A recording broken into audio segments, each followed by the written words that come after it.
This is TVC News Hour. I'm Oluyemisi Dada with business updates. The Bank of Ghana says it has financed the government's entire budget deficit in the first quarter of 2014. But Fitch Ratings has warned that this measure will give rise to inflation and weaken the Ghana cedi. Bank of Ghana's head of research, Grace Kofi, said the first quarter deficit of 2.1% of the country's gross domestic product amounted to more than $644 million.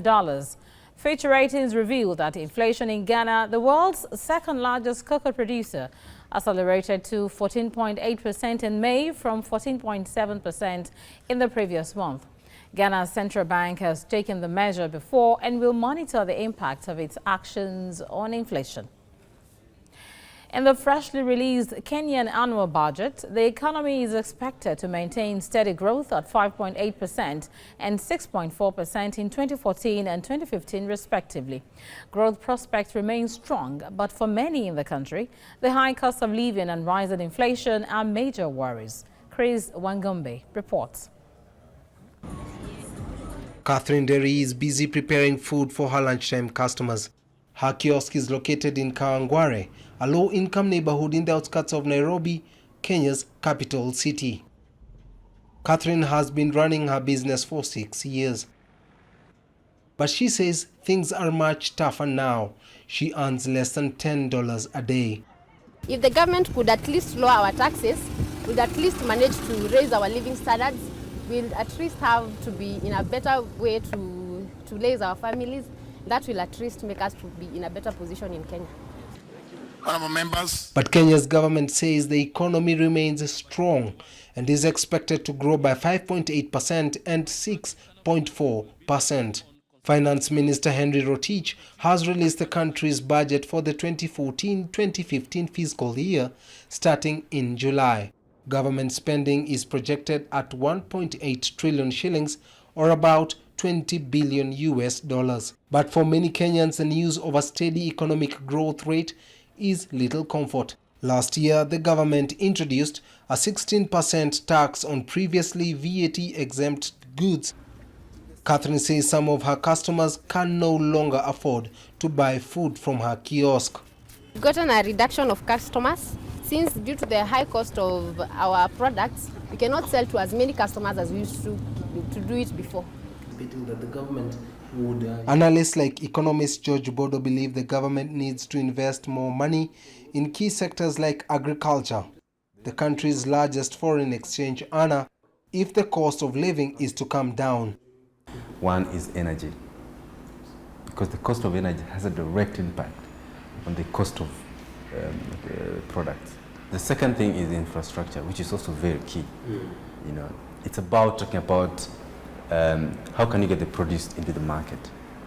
Do you have that infrastructure? We don't have the infrastructure.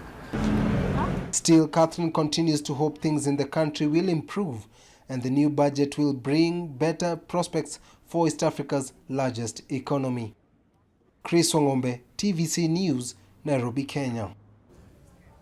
The World Bank has lowered projections for global economic outlook and is urging developing countries to double down on domestic reforms. According to the report from the World Bank Group, developing countries are headed for a year of disappointing growth. This year's first quarter weakness is delaying an expected pickup in economic activities. The bank has lowered its forecast to 4.8% for developing countries, down from its January estimate of 5.3%. Well, what we're seeing in this year's global economic prospects is a significant downgrade in the forecast for developing countries in 2014, mainly reflecting both the weak first quarter in the United States, but also the situation in the Ukraine that has damped growth a little bit everywhere in the world. So if developing countries are going to regain those stronger growth rates that they're going to need to make the inroads into poverty that we'd like to see, then they're really going to have to focus on structural policies, really push the envelope further. South Africa's Telkom has reported a 35% jump in full-year earnings, but warned revenues from the landline business would be under pressure. Telkom said headline earnings, excluding one-off items, rose to 388 cents per share for the year ended March 31. Telkom said it was still facing shrinking revenues and climbing costs due to operating in a highly competitive environment. Telkom Chief Executive Sifo Maseko said fixed-line revenue decreased by more than 7%, while income from its mobile business jumped more than 70%. Telkom shares traded as gained more than 50% so far this year. An increase in demand for energy sources by Chinese and Indian companies has caused world oil prices to rise. The American West Texas Intermediate crude climbs to its three-day high on the back of a decline in U.S. crude stockpile. In London, the Brent crude futures sells higher at $114 per barrel, following reports that OPEC cartel will maintain its current production output of 30 million barrels a day. The OPEC brand also records price appreciation as it trades upward at $107 a barrel.